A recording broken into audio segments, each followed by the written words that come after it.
weekly allowance for those who are destitute. OK, joining me now, Steve Valdez-Symonds is the Refugee and Migrant Rights Programme Director at Amnesty International. Steve, good evening to you. Where do you stand on the current situation? Let's pick the Channel to start with.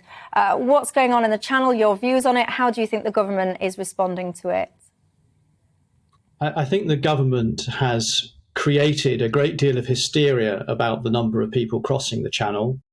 It's true that over recent months, towards the end of last year, we have seen more people entering our asylum system. But before the latter part of last year, although many more people were crossing by the very visible means of small boats, the number of people actually arriving into our asylum system was not going up. And if we'd concentrated, instead of just trying to avoid, ignore and pretend that our asylum system could somehow be shut to people and had got on and dealt with people's claims, we wouldn't now be having a situation where we have backlogs in our asylum system that have much more than trebled over the term of this Home Secretary, largely for no other reason than she has stopped processing people's claims. It's costing an awful lot of money because both people who will be found to be refugees and entitled to be here are staying in our system, staying supported by the Home Office rather than getting on with their lives. And those people who might be found to have no good claim to asylum and who need to therefore be looked at to be removed to the countries from which they've fled, they are just lingering in our system too, rather than any focus on being able to look at returns. So I'm afraid the Home Secretary has caused a disaster, and that's what we're suffering from at the moment.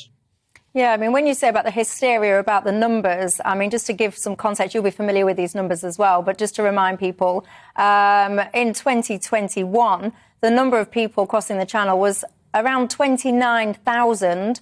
To compare that to 2018, the number there was less than 300. So whatever way you slice and dice this, it's indisputable that these figures are growing exponentially.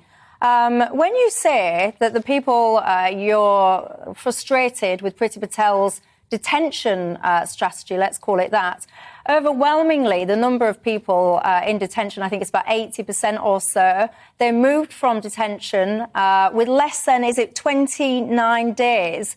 So they're not really on the main, kept in that detention situation for an extreme amount of time. Is that fair? Would you agree?